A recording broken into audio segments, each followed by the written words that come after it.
आप सभी को नमस्कार मित्रों। जैसा कि आप लोग जानते हैं कि मैं लगातार ये प्रयास कर रहा हूँ कि कोई ना कोई शख्सियत आपके समक्ष आकर के इस लॉकडाउन के ऊपर, कोरोना महामारी के ऊपर अपने राय आपसे चर्चा रखें, करें और आपको भी उनके विचार आप तक भी पहुँचें। ऐसा एक मेरा प्रयास लगातार चल रहा है लॉकडाउन तक। और ऐसे एक शख्स आज भी हमारे साथ जुड़े हैं। पिछली बार हमारे साथ युवाओं की आवाज़ हमारे भाई वासु उखड़ जी जुड़े थे, जो प्रदेश में महामंत्री हैं और छात्र संघ के चुनाव भी लड़े हुए हैं, अध्यक्ष भी रहे हैं कॉलेज से। और इस जो आज के जो हमारे मेहमान हैं मित्रों, उनका परिचय कराने से पहले सबसे पहले मैं आपको ये बताना चाहता हूँ कि फेसबुक प्रोफाइल पर मेरे 5000 मित्रों की सूची पूर्ण हो चुकी है लगभग 1.5 साल पहले। और इसलिए मैं चाहता हूँ कि ज़्यादा से ज़्यादा जो भी मेरे साथी हैं वो इस पेज के माध्यम से मुझसे जुड़ें। और इसी पोस्ट में आपको नीचे इंस्टाग्राम का भी लिंक मिल जाएगा, यूट्यूब का भी लिंक मिल जाएगा और ट्विटर हैंडल भी मिल जाएगा। और इन सभी लिंक पे जाकर आप मुझसे जुड़ सकते हैं और मुझे ज़्यादा से ज़्यादा अपने तक जुड़ने का मुझे अवसर दें, ऐसा मैं प्रार्थना करता हूँ आपसे। तो चलिए मैं आपको आज बताता हूँ कि आज, जैसा कि आपने पोस्ट में देख भी लिया होगा, कि आज हमारे साथ आदरणीय श्रीमान जयप्रकाश जेपी जी हैं, जिनसे आज हम लॉकडाउन के ऊपर चर्चा करेंगे और कोरोना महामारी के ऊपर उनकी राय भी लेंगे। जयप्रकाश जेपी जी एक ऐसे शख्स हैं कि जिन्होंने बहुत कार्यकर्ता तैयार किए हैं, बहुत कार्यकर्ता तैयार किए उन्होंने अपने जीवन में।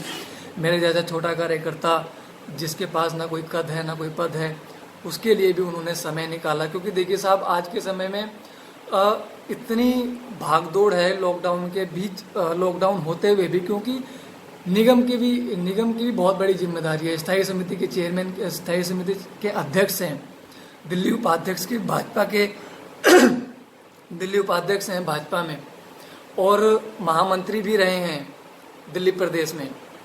तो बहुत बड़ी जिम्मेदारी है आदरणीय जयप्रकाश जेपी जी के पास। उसके बावजूद उन्होंने मुझे समय दिया, सबसे पहले मैं उनका धन्यवाद करता हूं। और जो भी शख्सियत हमारे पास धीरे धीरे करके आएंगी, वो सभी कोई ना कोई अपने क्षेत्रीय कार्यों में व्यस्त हैं, तो वो अपना समय दे रहे हैं। जो भी अपना समय दे रहे हैं उनके लिए मैं बहुत बहुत धन्यवाद करूंगा, बहुत बहुत कोटि कोटि उनको नमन करूंगा कि इतने व्यस्तम समय निकाल कर भी उन्होंने अपनी राय, अपनी चर्चा रखने के लिए मुझे समय दिया। तो अब आप लोग आगे देखिएगा कि उनसे इस विषय पर क्या चर्चा हुई, क्या बातें हुई, और उनसे मैंने क्या क्या सवाल पूछे इस लॉकडाउन के ऊपर, कोरोना महामारी को लेकर के। और आपको वीडियो अच्छी लगे तो साहब शेयर ज़रूर कर दें, लाइक ज़रूर कर दें। और पुनः एक बार प्रार्थना करूंगा कि मेरे सारे लिंक्स दिए हुए हैं, इंस्टाग्राम के भी लिंक दिए हुए हैं, ट्विटर के भी लिंक दिए हुए हैं और यूट्यूब का भी लिंक दिया हुआ है। तो आप कृपया करके इनसे ज़रूर जुड़ें ताकि मैं आप लोगों तक पहुंच सकूं। आप लोगों से मुझे जुड़ना बहुत अच्छा लगेगा, मेरा सौभाग्य होगा कि मैं आप तक अपनी आवाज़ पहुंचा पा रहा हूं और आपसे मैं जुड़ पा रहा हूं। आप सभी का बहुत बहुत धन्यवाद, बहुत बहुत आभार। जय हिंद, जय भारत। हेलो, नमस्कार जी। नमस्कार। कैसे हो? ठीक हो? मैं ठीक हूँ बाबूजी, आप कैसे हैं? अच्छा हूँ।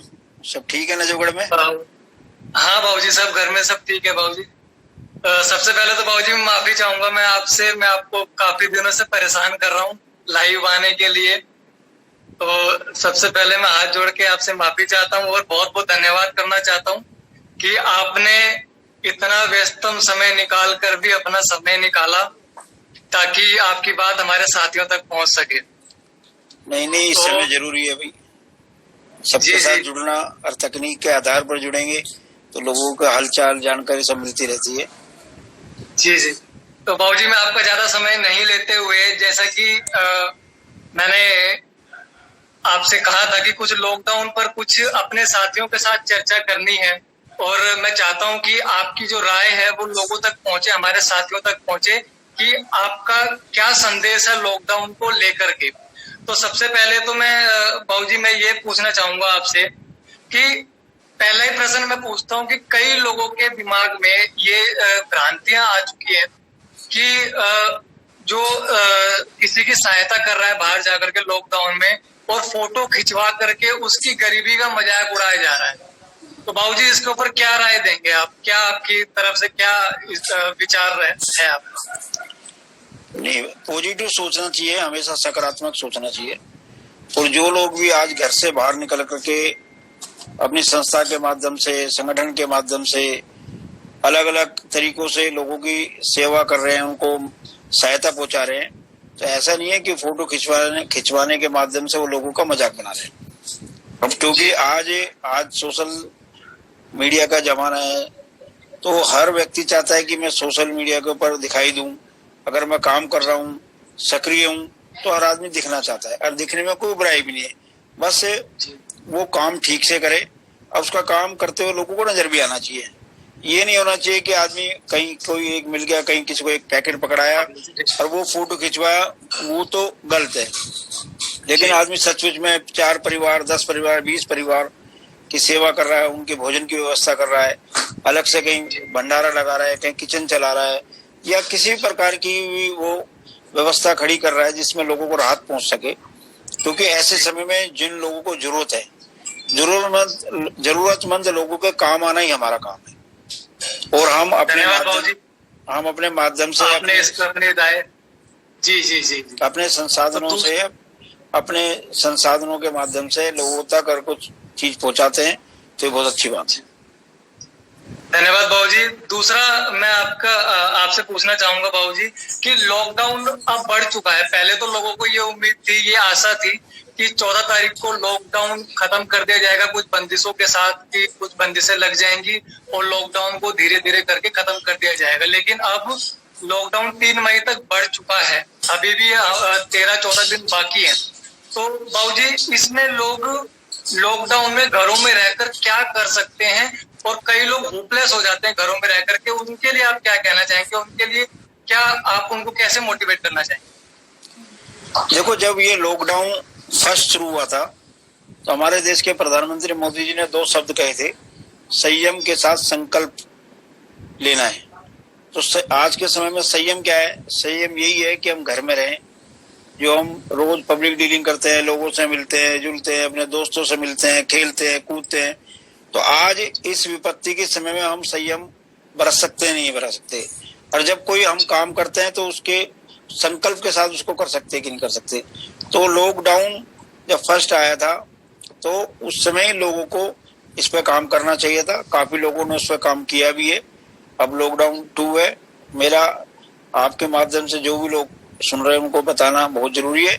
अगर हमने संयम नहीं बरता, क्योंकि अभी हम स्टेप 2 के अंदर हैं, अगर गलती से भी हम स्टेप 3 में चले गए तो ये लॉकडाउन और भी बढ़ सकता है, और भी हमारे पे बंदी से लग सकती है। तो अभी हम लगभग पिछले 20-25 दिन से लॉकडाउन है। जब 20-25 दिन से लगातार 25 दिन हो गए हमारे को, 25 दिन से हम घरों के अंदर हैं, तो आने वाले 15 दिन और हम तरीके से अपने घर रहें। जिनको जरूरी है वो घर से बाहर निकले, जिसको काम है वो घर से बाहर निकले। घर से बाहर निकले भी तो मास्क लगा होना चाहिए, अगर हाथ में दस्ताने पहने हो तो बहुत अच्छी बात है, नहीं तो फुल स्लीव्स की शर्ट हमारे को पहनी होनी चाहिए, सर पे हमारे को गमछा बांधा होना चाहिए। जितना हम अपने आप को सिक्योर कर सकते हैं वो समझ लो हम अपने परिवार को कर रहे हैं, क्योंकि हम जब बाहर जाते हैं तो हम घर में आते हैं। जैसी चीज हम बाहर जाएंगे, अगर संक्रमित होकर आएंगे तो घर भी लोग सब संक्रमित हो जाएंगे। तो इसलिए अपने परिवार को बचाने के लिए, अपने आप को बचाने के लिए, समाज को बचाने के लिए, देश को बचाने के लिए आज घर में रहना जरूरी है। धन्यवाद बाबूजी, आपने इस पर अपनी राय रखी।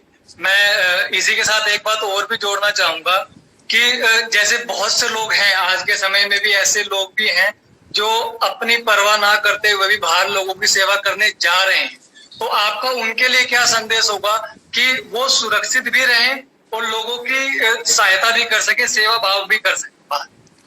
जो लोग बाहर निकल करके काम कर रहे हैं उनको तो ठीक रहना बहुत जरूरी है, क्योंकि आज समाज के वो अंग हैं जो हर तरह से जो जरूरतमंद व्यक्ति है उस तक राहत पहुंचा रहे हैं। अगर वही संक्रमित हो गए, बीमार हो गए, तो बड़ा नुकसान हो जाएगा। इसलिए जब वो घर से बाहर निकले तो अपने आप को बिल्कुल सिक्योर करके निकले। मुंह पर कपड़ा बंधा होना चाहिए, मास्क होना चाहिए, सर के ऊपर उनको कोई टोपी से कवर होना चाहिए, नीचे जूते पहन के जाना चाहिए, हाथ में ग्लव्स होने चाहिए और बिल्कुल सोशल डिस्टेंस का हम ध्यान रखें, भीड़ में ना जाएं। हम रास्ते में भी हमें कोई पास बैठा हुआ नजर आ रहा है तो उसको हम खुद टोकें, क्योंकि आज टोकना जरूरी है। हर आदमी ये सोचता है कि मुझे नहीं होगा दूसरे को हो जाएगा, जबकि ये आजकल अब तो ये सिम्टम्स भी नहीं बता रहा, अब तो इसने ये रूप ले लिया है। तो पहले तो सिम्टम्स पता लगते थे, आज दिल्ली में 186 केस ऐसे आए हैं जिनके अंदर सिम्टम्स भी नहीं था, उन्होंने जांच कराई और वो पॉजिटिव निकले। तो आदमी को लगेगा कि मुझे खांसी नहीं हुई, मुझे जुकाम नहीं हुआ, मुझे बुखार नहीं हुआ, लेकिन कौन कब कहाँ संक्रमित हो जाएगा। इसलिए अपना बचाव ही दूसरे का बचाव। बहुत बहुत धन्यवाद बाबूजी। अंत में मैं जाते वक्त आपसे एक बात जोड़ता हुआ, इस जानकारी है जितनी मेरी जानकारी के हिसाब से आपके अंडर में शायद 150 प्लस काउंसलर आते हैं। तो बाबूजी, हम अपने क्षेत्रीय निगम पार्षद से निगम द्वारा इस परिस्थिति में कौन कौन सी सहायता ले सकते हैं, उसके बारे में जरा आप अपनी राय जरूर। इस कोरोना वायरस से लड़ने में नगर निगम का बहुत बड़ा रोल है और आपने देखा होगा सफाई कौन करा रहा है, एमसीडी का कर्मचारी। सैनिटाइज कौन कर रहा है, एमसीडी का कर्मचारी कर रहा है। केसों को ट्रेस कौन कर रहा है, वो एमसीडी का कर्मचारी कर रहा है। जहाँ केस निकल के आते हैं वहां पे सैनिटाइज कौन करता है, हमारा हेल्थ विभाग करता है। तो एमसीडी का सदुपयोग हो, इसके लिए मेरा आपके माध्यम से अपने विश्व निगम पार्षद से कहना है कि वो 4S फार्मूले पे काम करे। जो 4S फार्मूला हमने उत्तरी दिल्ली नगर निगम में निभाया है, लागू किया है। 4S का अर्थ है, पहला S है स्वच्छ सफाई। सब अपने अपने वार्ड के अंदर रोज सफाई को मॉनिटर करें, सफाई हो रही है कि नहीं हो रही है, और अपना जो उनका सैनिटरी इंस्पेक्टर है या ASI है, जो उनके अपने कर्मचारी है, उनसे वो संपर्क बनाकर रखे। दूसरा S है सैनिटाइजेशन। अपने वार्ड को रोज रोटेशन वाइज सैनिटाइज कराएं। छोटी छोटी गलियों के अंदर पावर स्प्रे के माध्यम से हम सैनिटाइज करा सकते हैं। बड़ी सड़कें हम बड़े जेट मशीन से सैनिटाइज करा सकते हैं। और हमारे पिट्ठू वाले जो फील्ड वर्कर हैं, उनके माध्यम से हम छोटे छोटे घर के दरवाजे सैनिटाइज करा सकते हैं। तीसरा ऐसे सोशल डिस्टेंस के लिए हम लोगों को अवेयर करें, जन जागरण अभियान चलाएं, लोगों को बताएं, लॉकडाउन का 100% पालन करें। और 4S है सेवा का अर्थ है कि जहां जिसको जरूरत हो उसके वही निवास स्थान तक उसको राशन, भोजन, पानी पहुंचाए। तो नगर निगम एक बहुत बड़ी ताकत है, उसका सभी सदुपयोग करें। और जिन क्षेत्रों के अंदर अभी पॉजिटिव केस निकले हैं, उनको 100% सील करके वहां अच्छे से योजना बनाएं, वहां रोज सैनिटाइज का काम हो, वो संक्रमण आगे ना बढ़े उसकी चिंता करें। अपने लोकल थानों के संपर्क में रहें, अपने डिवीजन अफसर, अपने बीट कांस्टेबल, उसको अपने संपर्क में रखें। और कहीं भी कोई संदिग्ध व्यक्ति नजर आता है, वांछित व्यक्ति नजर आता है, उसकी सूचना पुलिस को दें। इस आधार पर हम काम करेंगे तो अपने क्षेत्र को अच्छे से चला भी सकते हैं, बढ़ा भी सकते हैं। बहुत बहुत धन्यवाद बाबूजी।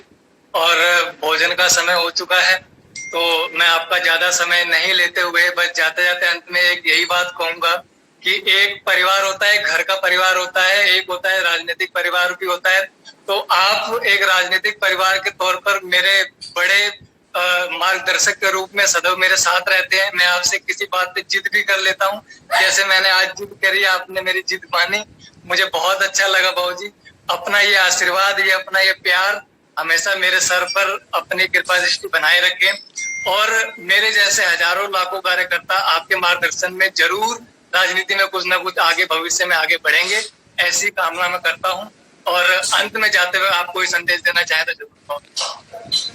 अंत में ये सभी को अपने कार्यकर्ताओं को जो अपने छोटे कार्यकर्ता उनकी संभाल का काम करना चाहिए, सबकी पीठ थपथपा का काम करना चाहिए और अच्छी बात को हमेशा कहना चाहिए, रोकने टोकने का काम करते रहना चाहिए। गली मोहल्ले में कहीं भी कोई व्यक्ति छोटा दिख रहा है, किसी ने मास्क नहीं लगा रखा तो उसको टोक दो, मास्क लगा लेगा। 2 बार टोकोगे, तीसरी बार अपना ठीक हो जाएगा। तो सब चीजें हम अपने से शुरू करेंगे तो सब चीजें ठीक हो जाएंगी। धन्यवाद। बहुत बहुत धन्यवाद बाबूजी, आपका समय देने के लिए बहुत बहुत धन्यवाद। Thank you.